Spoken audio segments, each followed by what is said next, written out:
하나님의 말씀은 에베소서 4장 22절에서부터 27절 말씀입니다. 너희는 유혹의 욕심을 따라 썩어져가는 구습을 따르는 옛사람을 벗어버리고 오직 너희의 심령이 새롭게 되어 하나님을 따라 의와 진리의 거룩함으로 지으심 받은 새 사람을 입으라.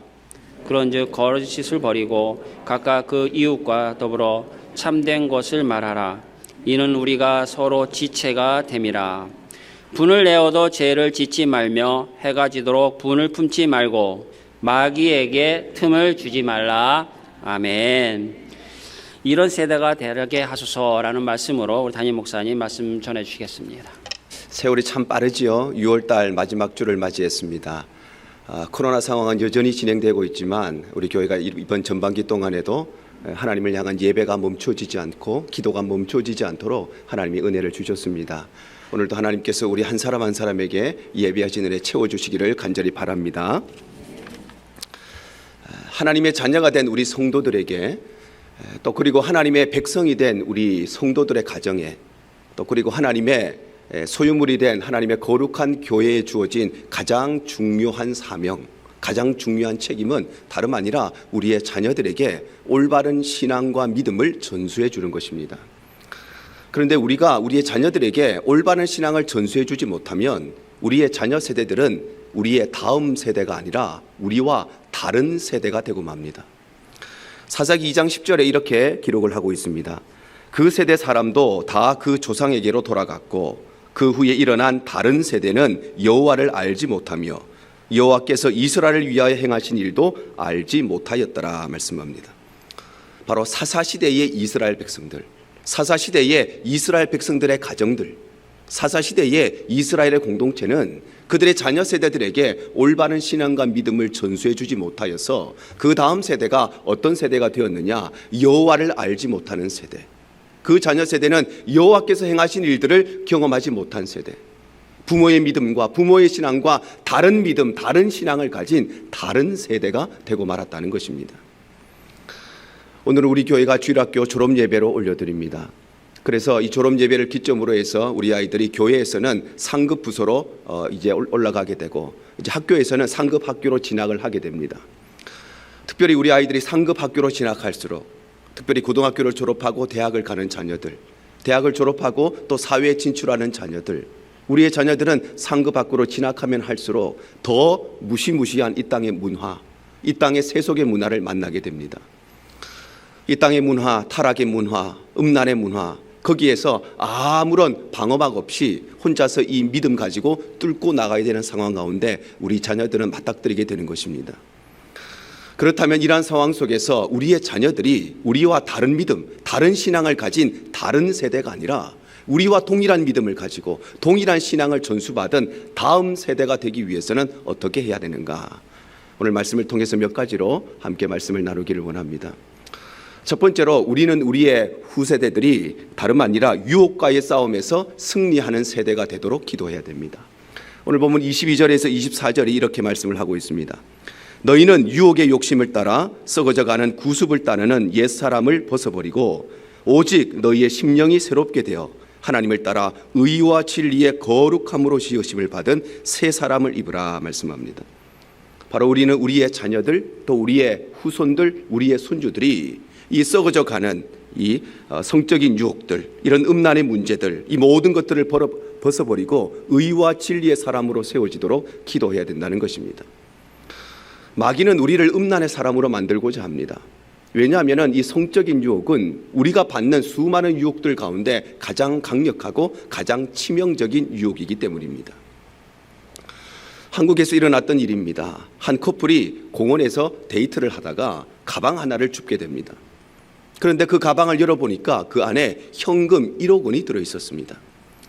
수표가 들어가 있는 것도 아니었고 아니면 미국처럼 체크가 있는 것도 아니었고 캐시로 1억 원, 10만 불이 들어있으니까 누구든지 그것을 보면 마음의 욕심을 가질 뻔한 그런 일이었습니다. 그런데 참 놀랍게도 이 커플은 참 정직하게 진실되게 이 가방을 경찰서에다가 신고를 합니다. 저희가 데이트를 하다가 이 가방을 주었는데 가방 안에 보니까 이렇게 현금이 많이 들어있습니다. 이 가방을 잃어버린 사람이 얼마나 애타게 이 가방을 찾고 있겠습니까? 우리는 못 찾으니까 경찰서에서 좀 찾아주시면 좋겠습니다. 경찰서에서 여러 가지를 수소문해서 결국 주인을 찾게 되고 그 가방은 주인에게 돌아가게 됩니다. 그러니 이 돈가방을 찾은 주인이 얼마나 고마웠겠습니까? 얼마나 감사했겠습니까?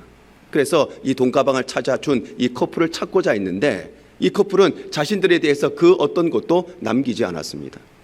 그런데 이 사람의 마음에 너무 고마운 마음이 많이 들어서 방송국에다가 이 일을 제보하게 됩니다. 그래서 방송국에서 취재를 시작합니다. 오늘날 이 시대에도 이런 의인이 있습니다. 이런 착한 사람이 있습니다. 돈이라면 안 되는 세상인데, 돈이라면 그 어떤 것도 희생시키는 그런 세상인데, 꿀꺽할 수 있는 이 돈을 정직하게 경찰서에 신고해서 주인에게 돌려진 이 착한 사람, 이 의인을 찾고자 한 것입니다. 그리고 결국 그 가방을 찾아서 신고한 이 커플을 만나게 됩니다. 그래서 취재를 요청하는데 이 두 사람이 극구 사양을 합니다. 우리는 그냥 해야 될 일, 마땅한 일을 했을 뿐이지 칭찬받을 일이라고는 생각하지 않습니다. 그런데 이 방송국에서 그렇게 자꾸만 권면하는데도 끝까지 취재를 거부합니다. 그런데 이 방송국에서 이 커플을 취재하는 과정 속에서 아주 놀라운 사실 하나가 발견됩니다. 그것은 다름 아니라 이 커플은 불륜 커플이었던 것입니다. 사랑하는 여러분, 이 사람들이 돈의 유혹은 넉넉히 이겼습니다. 꿀꺽할 수 있는 이 돈의 유혹도 이겼는데, 그런데 성적의 유혹에 넘어진 사람들이었던 것입니다. 이처럼 성적인 유혹은 우리의 삶에 찾아오는 수많은 유혹들 중에서 가장 강력하고 가장 치명적인 그런 유혹인 것입니다. 아마 우리가 전 세계를 강타했던 미투 운동, 아마 다들 기억하실 것입니다. 우리나라가, 또 우리가 살고 있는 이 미국 땅이, 우리가 살고 있는 이 시대가 성적으로 얼마나 타락한 시대인가를 잘 보여주는 사건인 것입니다. 이처럼 우리가 살아가는 오늘날의 시대는 가장 음란한 세대, 인류 역사상 가장 타락한 시대를 우리가 살아가고 있다는 것입니다. 그렇다면 우리가 이 유혹과의 싸움에서 승리하기 위해서는 어떻게 해야 되는가? 유혹과의 싸움에서 승리하기 위해서는 무엇보다도 유혹의 환경을 피해야 합니다. 왜냐하면 유혹이라고 하는 것은 언제나 유혹의 환경에서부터 시작되기 때문입니다. 그래서 이스라엘 역사상 최고 인물이라고 불리는 다윗조차도 이 성적인 유혹에 넘어지고 말았습니다. 사무엘하 11장 3절과 4절이 이렇게 기록합니다. 다윗이 사람을 보내 그 여인을 알아보게 하였더니 그가 아뢰되 그는 엘리암의 딸이요 햇사람 우리야의 아내 밧세바가 아니니까 하니 다윗이 전령을 보내어 그 여자를 자기에게로 데려오게 하고 그 여자가 그 부정함을 깨끗하게 하였으므로 더불어 동침하매 그 여자가 자기 집으로 돌아가니라 말씀합니다. 바로 다윗은 부에 대한 유혹, 권력에 대한 유혹, 명예에 대한 유혹, 모든 유혹은 다 이겼는데, 그런데 성적인 유혹에 무너지고 말았습니다. 그래서 그는 남의 아내였던, 우리아의 아내였던 밧세바를 취하는 성적인 죄악을 범하고 말았던 것입니다. 그런데 그가 이러한 성적인 범죄를 저지르게 되는 매우 중요한 이유는 다름 아니라 그가 이런 유혹의 환경에 노출되어 있었다는 것입니다. 사무엘하 11장 1절과 2절이 이렇게 기록하고 있습니다. 그 해가 돌아와 왕들이 출전할 때가 되매 다윗이 요압과 그에게 있는 그의 부하들과 온 이스라엘 군대를 보내니 그들이 암몬 자손을 멸하고 랍바를 에워쌌고 다윗은 예루살렘에 그대로 있더라. 저녁 때에 다윗이 그의 침상에서 일어나 왕궁 옥상에서 거닐다가 그곳에서 보니 한 여인이 목욕을 하는데 심히 아름다워 보이는지라 말씀합니다. 이스라엘과 암몬 자손들 사이에 전쟁이 일어났습니다. 그래서 다윗이 이스라엘의 모든 군대를 총동원하여서 전쟁터에 보내었습니다. 그런데 정작 다윗 자신은 그 전쟁터에 가지 아니하고 예루살렘 왕궁에 남아 있었다는 것입니다. 그의 부하들은 목숨을 걸고 생명을 걸고 피를 흘리면서 전쟁에서 싸우고 있는데 자기는 예루살렘 왕궁에서 느긋하게 괴로움을 피우고 있었다는 것입니다. 그리고 저녁 때가 되었어야 느긋하게 일어나서 할 일이 별로 없으니까 왕궁 옥상을 거니다가 그러다가 목욕하는 여인을 보게 되고 이 유혹의 환경에 노출되기 시작하면서 그는 성적인 범죄를 저지르고 말았던 것입니다. 그리하여 이 다윗은 이 성적인 범죄를 덮기 위해서 그의 남편이었던 우리아를 죽이는 살인죄를 저지르게 되고 이 살인죄를 덮기 위해서 거짓말의 죄를 또 짓게 되고 끊임없는 죄의 악순환에 빠지고 말았던 것입니다. 삼손도 마찬가지입니다. 사사기 16장 15절과 17절이 이렇게 말씀합니다. 들릴라가 삼손에게 이르되 당신의 마음이 내게 있지 아니하면서 당신이 어찌 나를 사랑한다 하느냐. 당신이 이로써 3번이나 나를 희롱하고 당신의 큰 힘이 무엇으로 말미암아 생기는지를 내게 말하지 아니하였도다 하며 날마다 그 말로 그를 재촉하여 조름에 삼손의 마음이 번뇌하여 죽을 지경이라.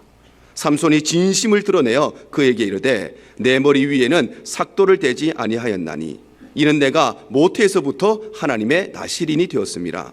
만일 내 머리가 밀리면 내 힘이 내게서 떠나고 나는 약해져서 다른 사람과 같으리라 하니라 말씀합니다. 바로 삼손은 이방 여인이었던 들릴라에게 빠져서 그래서 자신의 힘의 근원이 어디인지 자신의 모든 힘이 바로 머리카락에서 나온다는 것을 다 실토하고 말았던 것입니다. 그래서 그는 태어났을 때부터 하나님의 선택함을 받은 나실인이었음에도 불구하고 이방 민족인 블레셋에 의하여서 2눈이 뽑히고 힘의 근원인 모든 머리칼이 다 밀리고 평생 동안 짐승처럼 물맷돌을 돌리며 살아가야 되는 참담한 인생이 되고 말았던 것입니다. 그런데 이 삼손이 이런 죄악을 저지르게 된 가장 중요한 이유도 그는 이 유혹의 환경에 노출되어 있었기 때문입니다. 사사기 16장 1절에 이렇게 기록하고 있습니다. 삼손이 가사에 가서 거기서 한 기생을 보고 그에게로 들어갔다 말씀합니다. 바로 그는 블레셋의 음란한 도시였던 블레셋의 우상의 도시였던 가사 땅에 내려갔다가 그래서 그곳에서 여인을 보고 성적인 범죄가 시작되었다는 것입니다. 만약에 삼손이 그 땅, 가사의 땅, 이방인의 땅, 음란의 땅, 우상의 땅, 그 땅에 굳이 내려가지 않았더라면 어쩌면 삼손의 인생은 완전히 달라졌을지도 모릅니다. 그래서 성경은 우리에게 뭐라고 말씀하시느냐? 음행의 환경을 만나면, 유혹의 환경을 만나면 그 유혹의 환경과 싸워 이기려고 하지 말고 그 유혹의 환경에 대적하지 말고 피하라고 말씀합니다. 고린도전서 6장 18절입니다. 음행을 피하라. 사람이 범하는 죄마다 몸 밖에 있거니와 음행하는 자는 자기 몸에 죄를 범하느니라 말씀합니다. 여기서 피하라 하는 이 말씀은 단순히 상대하지 마라 이런 의미가 아니라 피하라 이 말은 정반대 방향으로 뒤를 돌아보지 말고 전속력으로 머뭇거리지 말고 도망가라는 의미입니다. 바로 우리가 음란의 환경을 만난다면 유혹의 환경을 만난다면 우리는 그 유혹의 환경을 이기려고 하지 말고 대적하려고 하지 말고 도망을 가야 한다고 말씀하시는 것입니다. 마치 위험한 상황을 만났을 때 홍수를 만났을 때 산불을 만났을 때 홍수를 막으려고 하는 사람은 어리석은 사람이죠. 산불을 혼자서 끌려고 하는 사람은 어리석은 사람입니다. 산불을 만나면 도망을 가야 되고 홍수를 만나면 도망을 가야 되는 것입니다. 이와 같이 성경은 우리에게 이 음란의 환경을 만났을 때 우리는 무엇보다도 가장 먼저 뒤를 돌아보지 않고 도망해야 한다고 말씀하시는 것입니다. 그래서 우리가 컴퓨터를 사용하다가 내 의지와 상관없이 음란의 내용을 만났을 때 우리는 뒤를 돌아보지 않고 도망가야 되는 것입니다. 우리의 삶의 음란의 환경을 만났을 때 우리는 머뭇거리지 말고 정반대 방향으로 달려가야 하는 것입니다. 그래야만 우리는 이 음란의 환경으로부터 벗어나며 이 죄로부터 벗어날 수 있는 것입니다. 그러므로 사랑하는 성도 여러분, 마귀는 무엇보다도 우리를 음란의 사람으로 만들고자 한다는 것을 꼭 기억하시길 바랍니다. 그래서 우리가 음란의 환경을 피해갈 때에 그럴 때에 우리는 이 음란과의 전쟁, 우리는 이 유혹과의 전쟁에 승리할 뿐만 아니라 우리의 자녀 세대들에게도 이 거룩한 믿음을 물려줄 수 있는 것입니다. 이것이 바로 우리의 자녀 세대들을 다른 세대가 아니라 다음 세대로 세워나가는 거룩한 진리의 일인 것입니다. 두 번째로 우리는 우리의 자녀들이 거짓과의 싸움에서 승리하는 세대가 되도록 기도해야 됩니다. 오늘 보면 25절 상반절이 말씀합니다. 그런즉 거짓을 버리고 각각 그 이웃과 더불어 참된 것을 말하라. 바로 우리는 우리의 자녀들, 우리의 손주들, 우리의 후세대들이 거짓을 버리고 참된 것을 말하는 정직한 사람, 진실된 사람으로 키워나가야 된다는 것입니다. 마귀는 우리를 음란의 사람으로 만들고자 할 뿐만 아니라 우리를 거짓의 사람으로 만들고자 합니다. 왜냐하면 마귀는 원래 거짓말쟁이고 원래 거짓의 아비이기 때문입니다. 요한복음 8장 44절에 이렇게 말씀합니다. 너희는 너희 아비 마귀에게서 났으니 너희 아비의 욕심대로 너희도 행하고자 하느니라. 그는 처음부터 살인한 자요 진리가 그 속에 없으므로 진리에 서지 못하고 거짓을 말할 때마다 제 것으로 말하나니 이는 그가 거짓말쟁이요 거짓의 아비가 되었습니다 말씀합니다. 오늘날 우리가 살아가는 이 시대는 거짓말이 일상화되고 또 보편화된 그런 시대입니다. 그래서 TV를 통해서 신문을 통해서 수많은 뉴스를 듣고 있으면 정치계의 뉴스, 경제계의 뉴스, 교육계의 뉴스, 법조계의 뉴스, 스포츠계의 뉴스, 심지어는 기독교계의 뉴스를 듣고 있어도 저 사람은 숨 쉬는 것도 거짓말이 아닐까 그런 생각이 들 정도로 거짓말이 판을 치는 시대가 오늘날의 시대입니다. 어떤 한 학자의 연구에 의하면 성인 한 명이 하루 동안 살아가면서 평균적으로 약 200마디의 거짓말을 하고 살아간다고 합니다.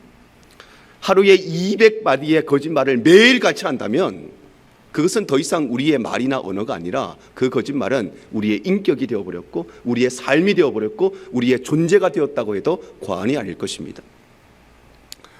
사랑하는 여러분, 세상에서 가장 부끄러운 일이 무엇일까요? 어떤 일이 세상에서 가장 부끄러운 일일까요? 세상에서 가장 부끄러운 일은 부끄러운 일을 하고서도 부끄러운 줄 모르는 것. 그게 세상에서 가장 부끄러운 일입니다. 우리 모두는 언제나 연약해서 부끄러운 일을 저지르며 살아갑니다. 그런데 그 부끄러운 일을 저질렀을 때 내가 참 부끄러운 일을 저질렀구나. 그것을 깨닫는다면 참 감사한 일인데 부끄러운 일을 하고서도 거짓말을 하고서도 부끄러운 줄 모르는 것. 그게 세상에서 가장 부끄러운 일인 것입니다. 바로 우리가 살아가는 오늘날의 시대가 거짓말이 판을 치고 부끄러운 일을 하고 거짓말을 하고도 부끄러운 줄 모르는 시대. 그것이 바로 우리가 살고 있는 이 오늘날의 시대인 것입니다. 그렇다면 우리가 이 거짓과의 싸움에서 승리하기 위해서는 어떻게 해야 되는가? 거짓과의 싸움에서 승리하기 위해서는 무엇보다도 우리의 욕심을 내려놓아야 합니다. 왜냐하면 거짓이라고 하는 것은 언제나 욕심에서부터 시작되기 때문입니다. 그래서 엘리사의 사환이었던 게하시는 물질에 대한 욕심 때문에 이런 거짓말을 합니다. 열왕기하 5장 21절 22절입니다. 나아만의 뒤를 쫓아가니 나아만이 자기 뒤에 달려옴을 보고 수레에서 내려 맞이하여 이르되 평안이냐 하니 그가 이르되 평안하나이다. 우리 주인께서 나를 보내시며 말씀하시기를 지금 선지자의 제자 중에 두 청년이 에브라임 산지에서부터 내게로 왔으니 청하건대 당신은 그들에게 은 1달란트와 옷 2벌을 주라 하시더이다 말씀합니다. 나아만은 나병에 걸렸습니다. 그런데 엘리사 선지자를 통하여서 그는 나음을 입게 됩니다. 그래서 감사한 마음으로 엘리사 선지자에게 예물을 드리려고 했는데 엘리사 선지자는 끝까지 그 예물을 거절합니다. 그런데 이 모든 상황을 옆에서 지켜보고 있던 엘리사의 사환이었던 이 게하시의 마음속에 이 물질에 대한 욕심이 생기는 것입니다. 그래서 그 욕심 때문에 그는 나아만 장군을 쫓아가서 엘리사 선지자가 하지도 않았던 그 말을 거짓말로 하면서 그 물질을 받아내려고 했다는 것입니다. 그래서 결국 그는 일로 인하여서 엄청난 저주를 받게 됩니다. 열왕기하 5장 26절 하반절에서 27절입니다. 지금이 어찌 은을 받으며 옷을 받으며 감남원이나 포도원이나 양이나 소나 남종이나 여종을 받을 때이냐. 그러므로 나아만의 나병이 너에게 들어 내 자손에게 미쳐 영원토록 이르리라 하니 게하시가 그 앞에서 물러나오매 나병이 발하여 눈같이 되었더라 말씀합니다. 바로 게하시는 이 물질에 대한 욕심 때문에 거짓말을 하게 되고 이 거짓말로 인하여서 이 나만이 알았던 나병이 너와 너의 자손에게 영원토록 이를 것이라는 이 무시무시한 저주를 받고 말았던 것입니다. 아나니와 삽비라도 마찬가지입니다. 사도행전 5장 3절과 4절이 이렇게 말씀합니다.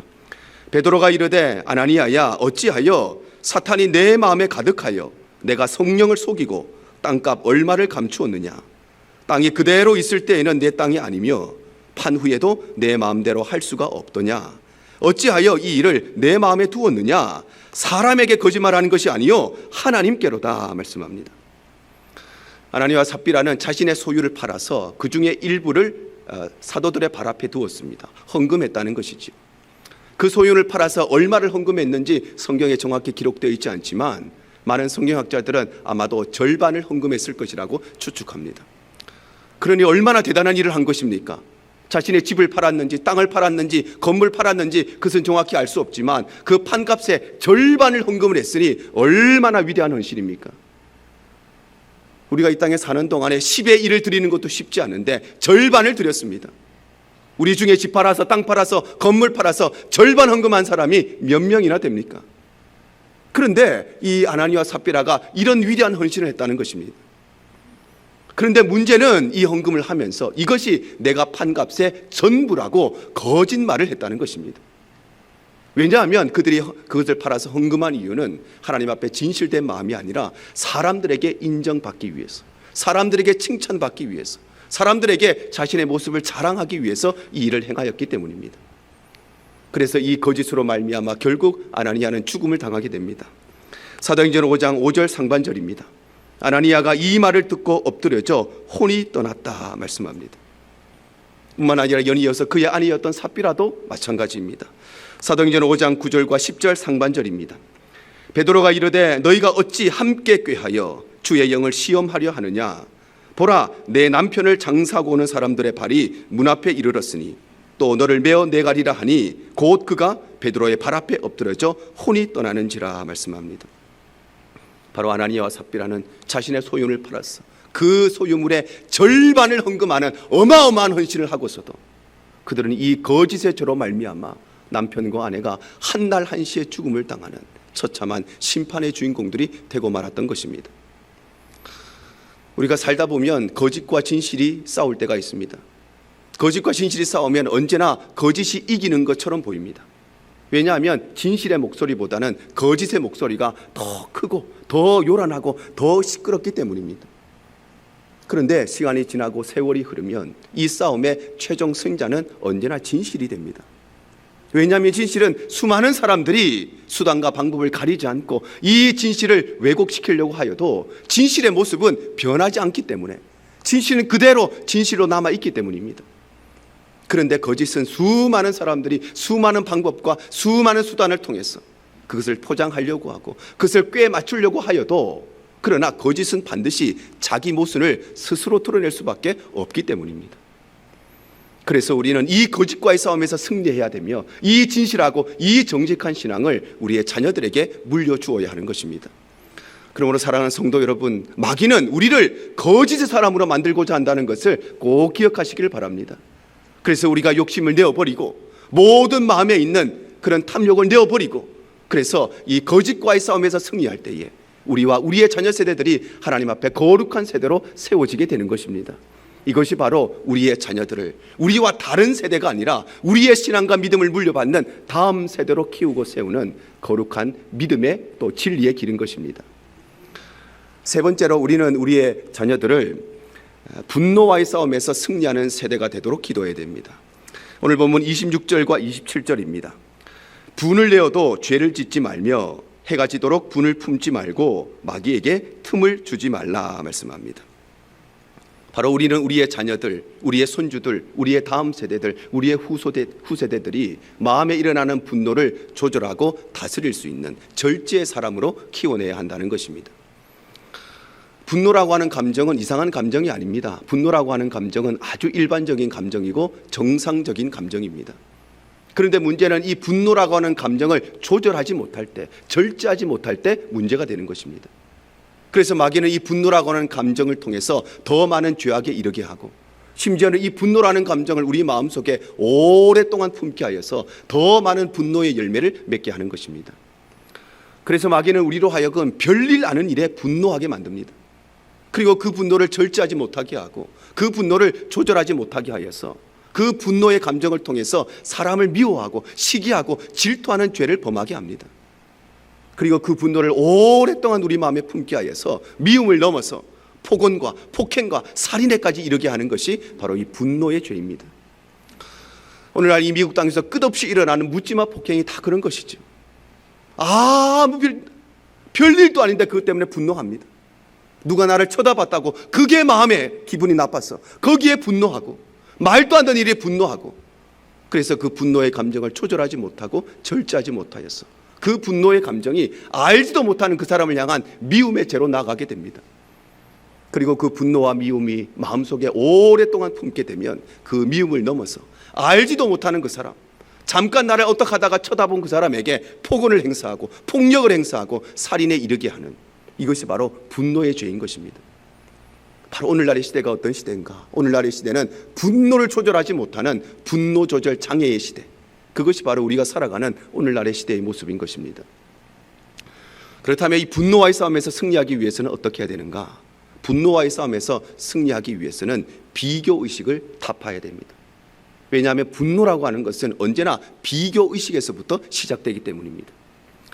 그래서 가인은 하나님께서 자신의 예배를 받지 않으시자 하나님을 향해서 분노를 표출했습니다. 창세기 4장 4절 하반절에서 5절입니다. 여호와께서 아벨과 그의 제물은 받으셨으나 가인과 그의 제물은 받지 아니하신지라. 가인이 몹시 분하여 안색이 변했다 말씀합니다. 바로 가인은 동생인 아벨과 함께 하나님 앞에 예배를 드렸습니다. 그런데 하나님께서 동생의 예배만 받으시고 자신의 예배는 받지 않으시자 하나님을 향해서 분노를 일으켰다는 것입니다. 하나님께서 가인의 예배를 받지 않으신 이유는 가인의 예배가 하나님께서 받으시기에 합당하지 않는 예배였기 때문입니다. 하나님이 문제가 아니라 가인 자신이 문제였던 것입니다. 그런데 가인은 자신의 예배를 받지 않으시는 하나님을 향해서 하나님이 내 예배를 받지 않으셨다면 내 예배에 무슨 문제가 있는지, 내가 아직까지 하나님과 사이에 해결되지 않는 죄의 문제가 있는지 내 삶과 내 예배를 돌아보고 반성하고 성찰해야 되는데, 그런데 내 예배를 받지 않은 하나님을 향해서 분노를 일으켰던 것입니다. 그것은 다름 아니라 단순히 하나님을 향한 분노가 아니라 이 가인은 동생 아벨과의 비교의식, 이 아이의 예배는 받으시면서 내 예배는 받지 않으시는 이 비교의식에 빠졌기 때문입니다.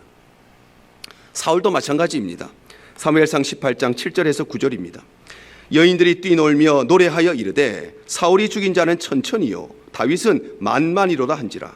사울이 그 말에 불쾌하여 심히 노하여 이르되 다윗에게는 만만을 돌리고 내게는 천천만 돌리니 그가 더 얻을 것이 나라 말고 무엇이냐 하고 그날 후로 사울이 다윗을 주목하였더라 말씀합니다. 다윗이 골리앗을 넘어뜨리는 위대한 승리를 거두었습니다. 그래서 여인들이 노래하기를 사울은 천천히요 다윗은 만만이로다 이렇게 노래를 합니다. 그런데 그 노래를 들은 사울이 마음에 심히 불쾌해서 분노를 일으켰다는 것입니다. 사울이 어떤 사람입니까? 사울은 어른입니다. 한 나라의 왕입니다. 그런데 골리앗을 넘어뜨린 다윗은 작은 소년입니다. 그런데 자기도 하지 못했던, 어른이 하지 못했던 일을 이 어린 소년 다윗이 해내었다면 그는 어른으로서, 한 나라의 왕으로서, 리더로서 이 다윗을 격려해주고 칭찬해주고 잘했다, 네가 우리 민족을 살렸구나, 상급을 내려줘야 되는데, 그런데 이 어린 소년 다윗과의 비교의식에 빠져서 그는 이 분노를 표출하고 말았던 것입니다. 이처럼 분노라고 하는 것은 언제나 비교의식에서 나옵니다. 자녀들을 바라보고 분노가 납니다. 왜 분노가 납니까? 우리 아이들하고 옆집 아이들하고 비교하기 때문에 분노가 나는 것입니다. 옆집 아이는 공부도 잘하는데, 좋은 대학도 가는데, 좋은 직장 갔다는데, 생일 되면 그렇게 좋은 선물 해준다는데 왜 우리 아이들이 이럴까? 그 비교의식에 빠지면 자녀들을 바라보고 언제나 분노가 일어나는 것입니다. 남편과의 관계도, 아내와의 관계도, 성도들과의 관계도, 교회와의 관계도 다 동일합니다. 우리가 비교의식에 빠지면 언제나 불평과 불만과 분노에 빠지게 되는 것이 우리의 삶인 것입니다. 그래서 우리는 비교의식을 타파할 때에 우리는 바로 이 싸움에서 이길 수 있을 뿐만 아니라 이 믿음과 신앙을 우리의 자녀들에게 물려줄 수 있는 것입니다. 그러므로 사랑하는 성도 여러분, 마귀는 우리를 음란의 사람뿐만 아니라 거짓의 사람뿐만 아니라 우리를 분노의 사람으로 만들고자 한다는 것을 꼭 기억하시길 바랍니다. 그래서 별일 아닌 일에 분노하게 만들고 아무것도 아닌 일에 기분 나쁘게 만들고 그 분노의 감정을 조절하지 못하게 해서 더 많은 죄의 열매를 맺게 하는 이 싸움에서 우리가 승리할 뿐만 아니라 우리의 자녀 세대들도 이 분노와의 싸움에서 승리하는 세대로 우리의 모든 자녀들이 세워지고 쓰임이 되기를 축복합니다. 이것이 바로 우리의 자녀들을 우리와 다른 세대가 아니라 우리의 믿음과 신앙을 물려받는 다음 세대로 세우는 가장 중요한 진리와 믿음의 길인 것입니다. 오늘 말씀을 정리하고자 합니다. 우리의 대적인 마귀, 우리의 원수인 마귀는 우는 사자와 같이 두루 삼킬 자를 찾으면서 특별히 성도들, 우리 하나님의 백성들을 미혹하고 넘어뜨리려고 합니다. 그래서 마귀는 우리와 우리의 자녀들을 이 분노와의 싸움, 이 거짓과의 싸움, 이 음란과의 싸움에 실패자로 만들려고 하고, 특별히 우리의 자녀들을 부모 세대와 다른 믿음과 다른 신앙을 가진 다른 세대로 전락시키고자 합니다. 그래서 우리는 모든 유혹의 환경을 피함으로써 유혹과의 싸움에서 승리해야 합니다. 뿐만 아니라 우리는 마음의 욕심을 내려놓고 거짓과의 싸움에서 승리해야 되며, 우리는 필요 없는 비교의식에 빠지지 말고 그래서 이 분노와의 싸움에서 승리해야 되는 것입니다. 그럴 때에 우리의 삶이 이 영적 전쟁에 승리할 뿐만 아니라 우리의 자녀들도 유혹과의 전쟁, 거짓과의 전쟁, 분노와의 전쟁에서 승리하는 거룩한 세대가 될 수 있는 것입니다. 그럴 때에 우리의 자녀들은 우리와 같은 믿음을 갖고 같은 신앙을 가지고 우리를 뛰어넘는 더 위대한 믿음의 용사로 더 거룩한 세대로 세워지게 될 뿐만 아니라 우리 세대를 뛰어넘어서 이 시대 가운데, 이 민족과 역사 가운데 하나님의 거룩한 일들을 마음껏 감당하는 거룩하고 영광스러운 세대로 세워지고 쓰임이 될 줄로 믿습니다. 우리의 자녀들, 우리의 손주들, 또 우리의 교회 모든 자녀들이 우리를 뛰어넘는 더 위대한 믿음의 용사로 하나님 앞에 영광스럽게 쓰임받는 복된 삶이 되시기를 주님 이름으로 축복합니다. 이것이 행복이라고